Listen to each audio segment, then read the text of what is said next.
नाही दिसणार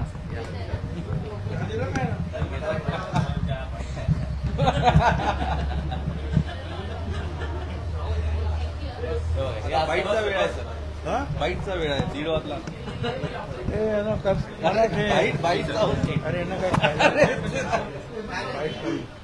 बाईट पाहिजे म्हणतात. बाईटचा वेळ झाला. बाईट बरं चला सांगतो.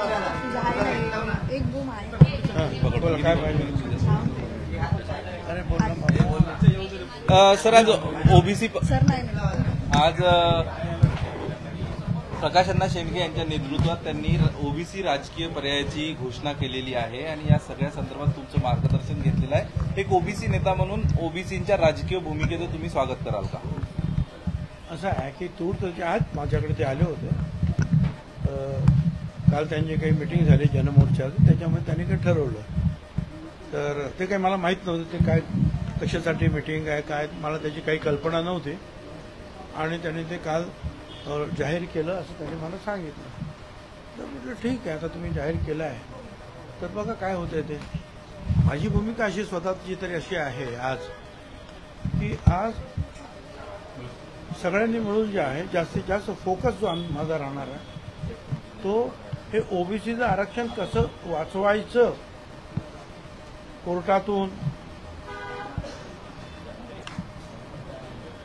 शासनाच्या माध्यमातून लोकांच्या माध्यमातून हे आरक्षण कसं वाचवायचं हा प्रयत्न आमचा आहे. आज सुद्धा हायकोर्टामध्ये बाळासाहेब थराटे यांनी जी काही केस टाकलेली आहे की या सगळ्या तेली माळीस कोळीस सगळे कुणबी वगैरे जे आहेत यांना ओबीसीच्या बाहेर काढा वगैरे अशी काहीतरी ती केस आहे. आज सुद्धा ती केस होती हायकोर्टात. आता ती 20 तारखेला ती केस त्यांनी ठेवलेली आहे. आणि नाही आज आमची केस होती. सॉरी मी जरा आज आम्ही जे काय आमच्यातर्फे ही जी काय ओबीसीची जी काही केस होती 20 तारखेला की हे जे काही चाललेलं आहे आणि बॅकडोर एंट्रीज असतील किंवा वेगवेगळ्या पद्धतीनं जे आहे आक्रमण होत आहे ओबीसीच्या आरक्षणावर, त्या संदर्भातली आमची केस होती. आज त्याला 20 तारीख त्यांनी दिलेली आहे. आणि उद्या जे आहे ती बाळासाहेब सराटेची केस ती परत उद्या लागलेली आहे की ज्याच्यामध्ये त्यांनी म्हटलेलं आहे की या सगळ्या जातींना ओबीसीच्या बाहेर काढा. आता हे सगळं जे आहे एकीकडे ते याच्यावर फोकस करणं आवश्यक आहे असं मला वाटतं. आणि त्याचबरोबर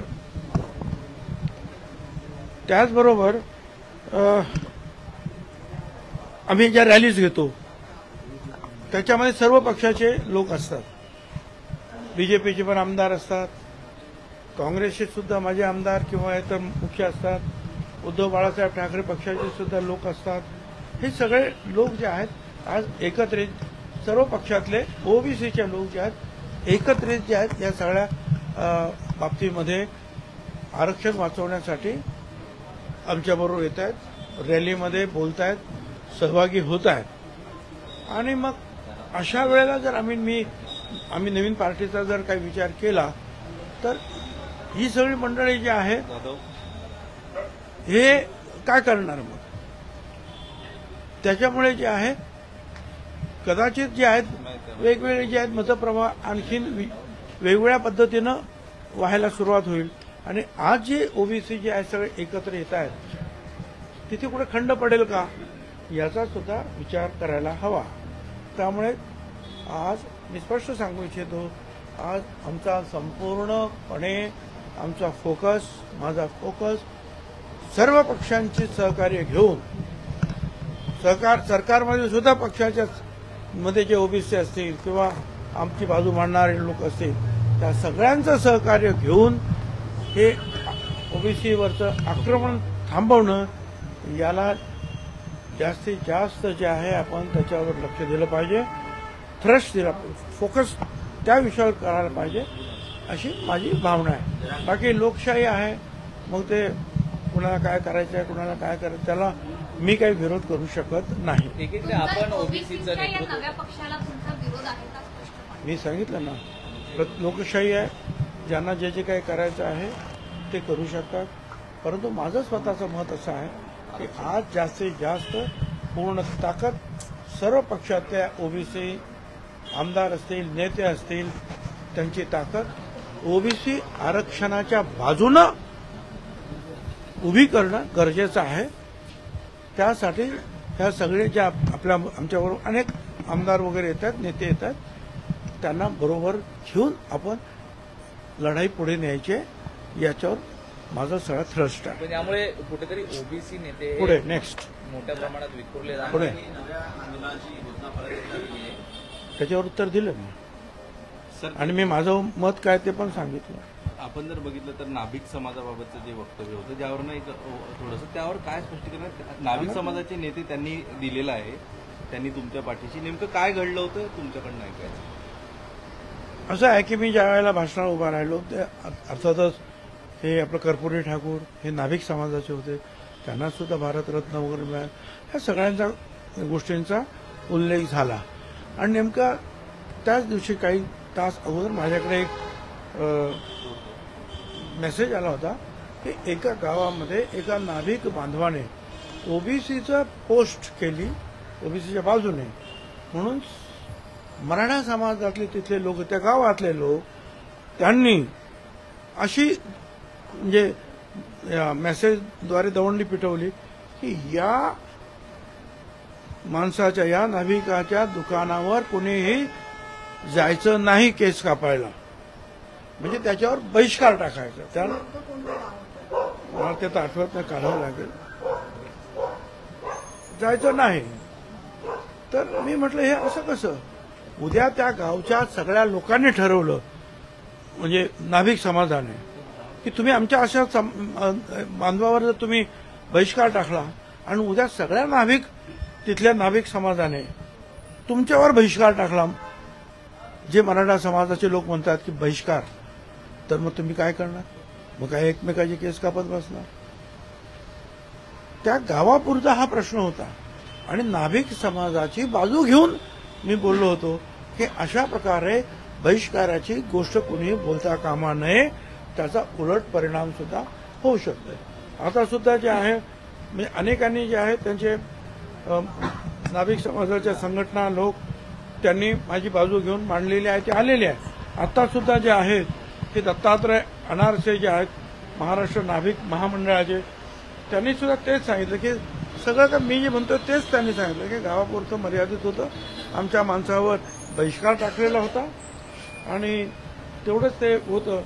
तर ते अर्धवट वगैरे जे काही माहिती जे कोणी देत असतील त्याच्या आहारी कोणी जाऊ नये आपल्या हे म्हटलेलं आहे. ते सगळं या ते सगळे आता नाभिक समाजाचे सगळे महामंडळ माझ्या बाजूने उभे राहत आहेत. यानंतर तुमचं हे वक्तव्य त्यानंतर झालेल्या वादानंतर जरांगे म्हणतायत की अशा पद्धतीचा जर तुम्ही अपमान करत असाल तर येत्या हो, काळात जरांगे काय ग्रामपंचायतीत निवडून जरांगेंना सांगा तू अगोदर ग्रामपंचायतीला उभा राहा.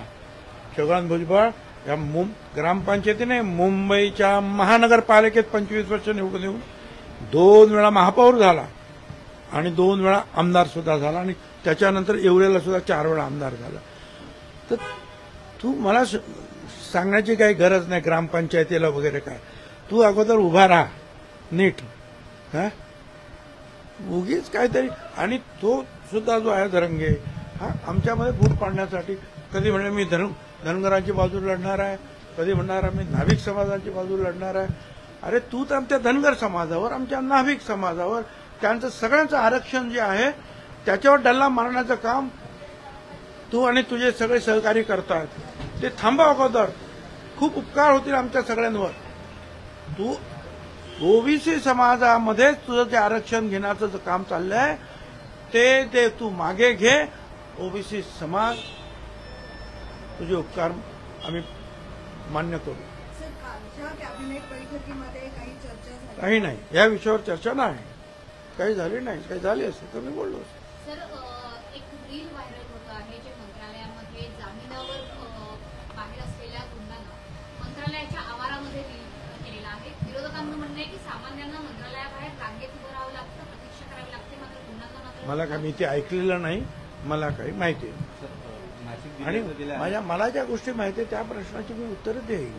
नाशिक जिल्ह्यात- सगळ्या प्रश्नाची उत्तरं घ्या तुम्ही इतर लोकांकडून घ्या. नाभिक- मंत्रालयामध्ये प्रवेश द्यायचा की नाही कुणाच्या हातात आहे, कुणाच्या ताब्यात असतं मंत्रालय, जीएडी वगैरे कोण असतील ना. सर पण कालच्या कॅबिनेटच्या बैठकीमध्ये तुमच्या राजीनाम्याबाबत देखील काही चर्चा झाली का? नाही, मुख्यमंत्री होते. माझ्या राजीनाम्याबद्दल काहीही चर्चा झालेली नाही काल.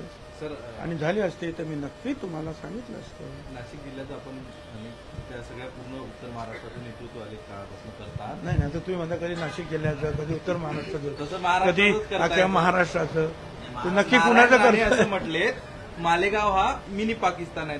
तो तुमचा भाग येतो म्हणून हा प्रश्न तुम्हाला विचारला नाही. तुम्ही मंत्रालयासारखं उत्तर दिलं असतं. काय पाहिजे काय नारायण राणे म्हटले मालेगाव हा मिनी पाकिस्तान आहे.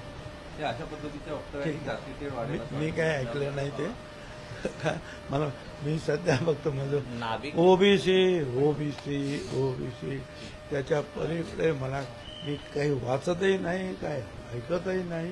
नाभिक नाही. समाजाच्या आपल्या वक्तव्यानंतर जरांगे असेही म्हटले की नाभिक समाजाचा हा अपमान झालेला आहे, तर त्याबाबत भुजबळांनी माफी तर मागायला हवी नाही. ठीक आहे, आता मी सांगितलं उलट सगळे जे आहेत नाभिक समाजाची महामंडळं जे आहेत त्यांचे अध्यक्ष आहेत ते सांगतात की भुजबळांचं बरोबर होतं, भुजबळांचं काहीही चूक नाही. भुजबळ कधी काहीही ना मराठ्यांच्या विरुद्ध बोलत ना नाभिकांच्या विरुद्ध बोलत. ते एका नाभिकावर त्या गावाने बहिष्कार टाकण्याचा प्रयत्न केला त्याच्या विरोधात त्यांनी केलेलं ते स्टेटमेंट होतं. त्यामुळे तो प्रश्न आता सगळ्यांना माहिती झालेला आहे. आणि बाकी जे आहे जरांगेच्या बाबतीत मी म्हणालेलं आहे की तुम्हाला एवढा धनगरांचा, आमच्या नाभिकांचा किंवा इतरांचा पुळका जर येत असेल तर आमच्या आरक्षणामध्ये मराठा समाजाला सगळा घालू नका, आमचं आरक्षण वाचवा. त्यासाठी काही केलं मग आम्ही खरं समजू की तुम्ही खरोखरच ओबीसीच्या पाठीमागे उभे आहात. एकीकडे त्यांचं सगळं आरक्षण खायचं, त्यांच्या पाठीत खंजीर खुपसायचा आणि दुसरीकडे तुम्हाला त्याचा पुळका येतो म्हणून सांगायचं की मी त्यांची लढाई लढणार आहे. आणि त्यांचं आरक्षण सगळं तुम्ही घेऊन बसणार आणि मग त्यांची लढाई काय लढणार तुम्ही. चला. दोन समाजांमध्ये तेढ कशाला, तुम्ही सरकारशी का भांडत नाही असा सवाल केला. मी समाजाशी कुठे तोडतो. मी सरकारनं आतापर्यंत ज्या ज्या सरकार झाले, ज्या ज्या पक्षांनी इथं बोलले, सर्व पक्ष मिटिंगमध्ये की ओबीसीला धक्का न लावता मराठा समाजाला आरक्षण द्या, हे सगळ्या पक्षाचे नेते बोलले, सगळ्या पक्षांचे कार्यकर्ते बोलले, सरकार पक्षातले लोक बोलले. तेच मी बोलतोय की हे असं करा. आता जे काय होतंय, जरांगे जे म्हणतोय की ओबीसीतच आरक्षण पाहिजे, त्याला माझा विरोध आहे. आणि सर्व पक्षीय नेत्यांनी जे सांगितलेलं आहे त्याप्रमाणे मराठा समाजाला वेगळं आरक्षण द्या. सर आज संध्याकाळी बैठक होते देवगिरी बंगल्यावरती, नेमकं काय विषय आहे, कशा संदर्भात? देवगिरीची मिटिंग जी असते अजितदादा पवारांकडे, ती पक्षाच्या सर्व आमदारांची मिटिंग असते. त्या मिटिंगमध्ये जे आहे साधारणपणे लोकांची कुठची काही कामं असतील, काही अडचणी असतील, त्याचा उहापोह केला जातो. सर तुम्ही तुमच्या राजीनाम्याबाबत तिथे काही मुद्दे ते सगळं त्यांना माहिती आहे. त्यांना काय सांगायचं, राजीनामा तर दिलेलाच होता त्यांच्याकडे. पुन्हा एकदा काही त्यांच्यावर चर्चा होणार आहे नाही का? काय करायचं आहे, परत राजीनामा चालेल. झालं ना, मी सांगितलं थँक्यू. काय राजीनामा सगळ्यांच्या हातामध्ये आहे. कधीही त्याच्यावरती ओके म्हणून सही करू शकतात, घालू शकतात. आमची काय सांगू मी तुम्हाला. थँक्यू. पण धन्यवाद, माझी एवढी काळजी घेता माझ्या राजीनाम्याची, त्याबद्दल आपल्याकडे